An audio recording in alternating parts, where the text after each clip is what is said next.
Hello students, आज हम सूरदास जी के बारे में पढ़ेंगे जो काव्य के अंतर्गत आता है, जिसे पद्य भी कहते हैं।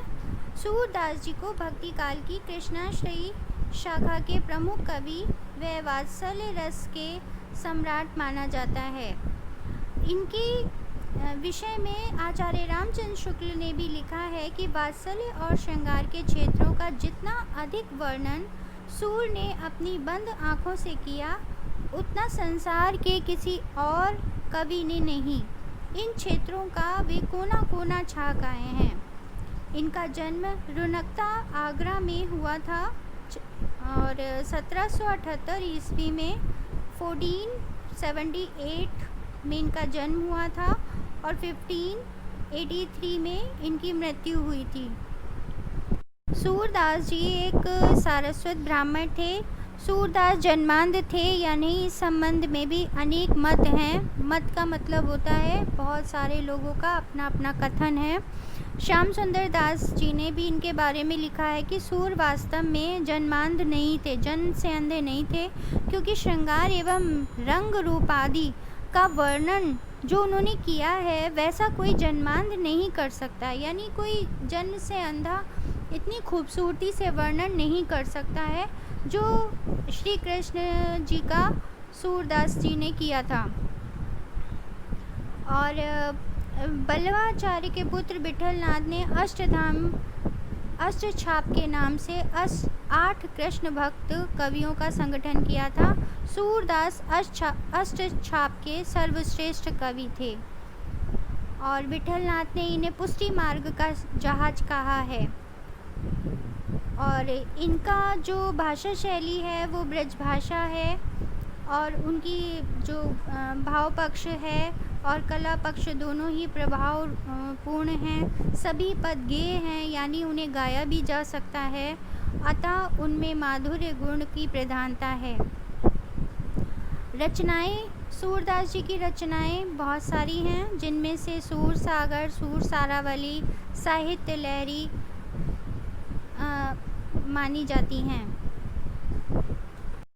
सूरदास के पद आपके कोर्स में सूर सागर महाकाव्य से लिए गए हैं।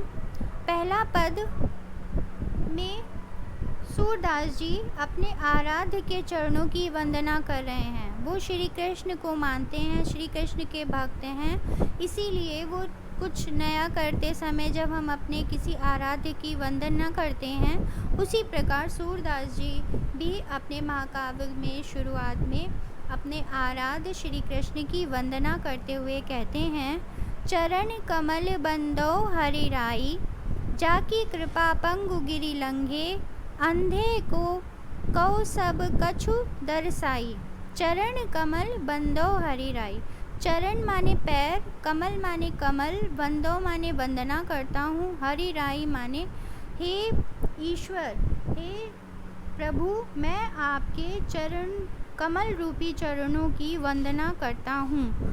जा की कृपा पंगु गिरि लंघे, जिसकी कृपा से, जा की कृपा जिसकी कृपा से, पंगु माने जिसका एक पैर नहीं होता है यानी लंगड़ा, गिरि माने पर्वत, लंघे माने लांघ लेता है, कि जिसकी कृपा से लंगड़ा पर्वत लांघ लेता है। अंधे को सब कछु दरसाई, अंधे को सब कुछ दिखाई देने लगता है।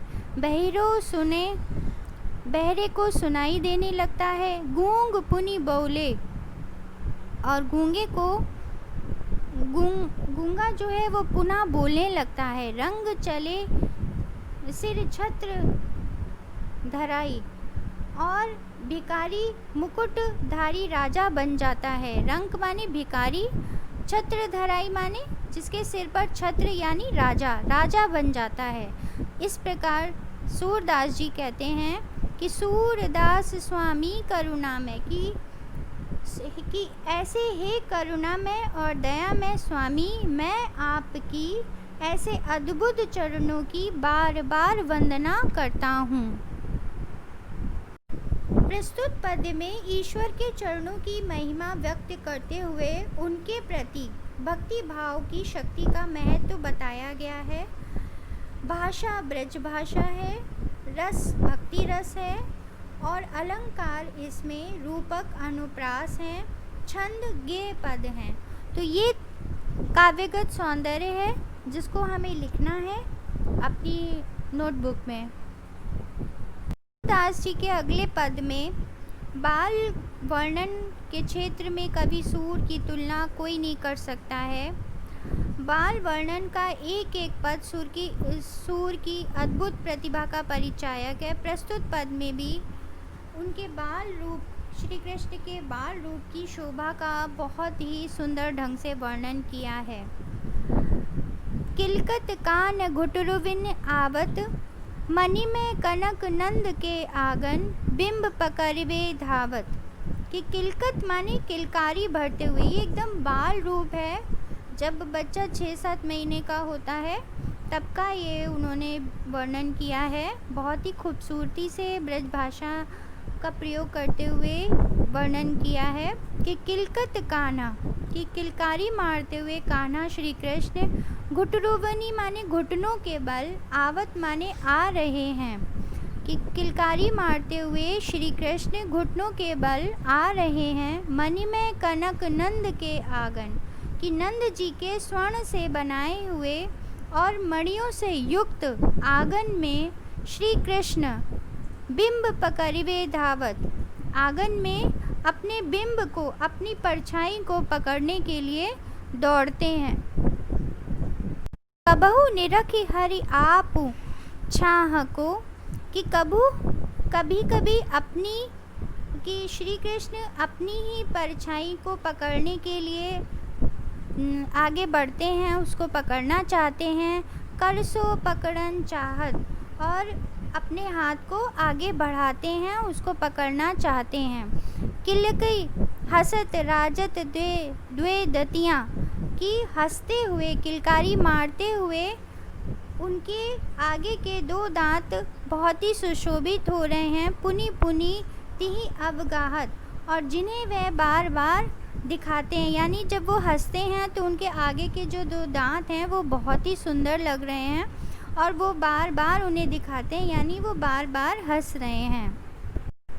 कनक भूमि पर कर पग छाया, यह उपमा एक राजत, कि स्वर्ण निर्मित, कि सोने से बने हुए आंगन में श्री कृष्ण की छाया को देखकर ये मन में यह उपमा एक राजति माने उपमा प्रस्तुत होती है कि मानो कि करी करी पर प्रतिपद प्रतिमणि वसुधा, कि मानो प्रत्येक मणि में उनके बैठने के लिए पृथ्वी, वसुधा पृथ्वी ने कमल का आसन सजा दिया हो।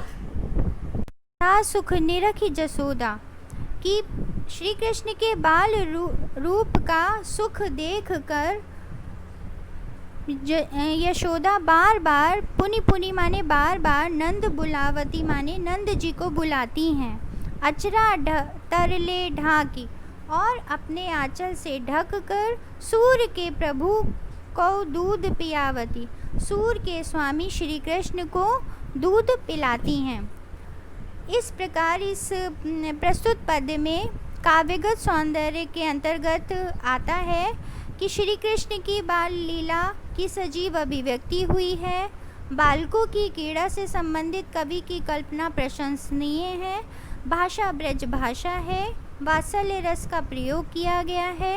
अलंकार इसमें उत्प्रेक्षा और अनुप्रास है। छंद गेय पद है। इस प्रकार से ये पूर्ण हुआ। इसके अगले पद में बहुत ही सुंदर ढंग से बाल हठ का प्रयोग किया गया है।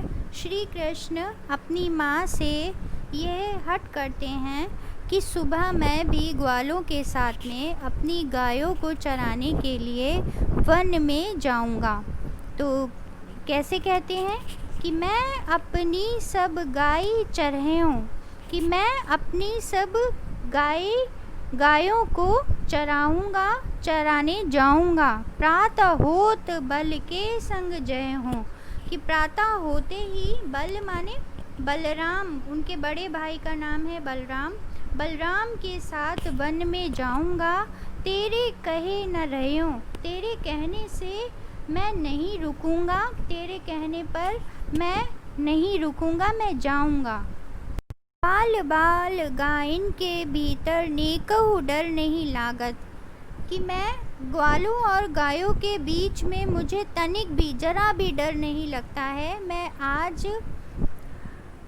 न सोवो नंद दुहाई, कि मैं आज नहीं सोऊंगा। ये मुझे नंद बाबा की कसम खाकर कहता हूँ कि मैं रात भर नहीं सोऊंगा, रहनी रहूँगो जागत, और जागता रहूँगा। और ग्वाल सब गाय चरहे हों, मैं घर बैठे रहे हूँ, कि सुबह होने पर मैं ग्वालों के साथ में गाय चराने के लिए जा सकूं, इसलिए मैं जागता रहूँगा और रात भर नहीं सोऊंगा। मुझे यह बात अच्छी नहीं लगती कि और ग्वाल सब गाय चरे हो, कि सारे ग्वाल सभी ग्वाले गाय चराने के लिए जंगल में जाएं और मैं घर बैठो रही हूँ और मैं घर में बैठा रहूँ। ऐसा कैसे हो सकता है? सूर श्याम तुम सोई रहो, अब प्रात जान में देहूँ। इतना सुनकर माता यशोदा ने श्री कृष्ण को, सूरदास के श्री कृष्ण को ये विश्वास दिलाती हैं और कहती हैं कि हे पुत्र, कि हे बेटा, अब तुम सो जाओ, सुबह होने पर मैं तुम्हें गाय चराने के लिए अवश्य भेज दूंगी। प्रात जान में देहूँ, कि सुबह मैं तुम्हें जाने दूंगी। इस प्रकार प्रस्तुत पद्य में श्री कृष्ण के बाल हट का बहुत ही सुंदर चित्रण हुआ है। इसकी काव्यगत विशेषताएं हैं कि इस पद में सूरदास के बाल चित्रण की प्रतिभा का परिचय मिलता है। श्री कृष्ण की बाल हट की स्वाभाविकता एवं सजीव भाव अभिव्यक्ति दर्शनीय है। भाषा ब्रज भाषा है, वात्सल्य रस का प्रयोग किया गया है, अलंकार अनुप्रास है और छंद गेय पद हैं। इस प्रकार हमने सूरदास जी के 3 पदों को पढ़ा। अगले वीडियो में हम उनके आगे के पद के बारे में पढ़ेंगे। Good bye.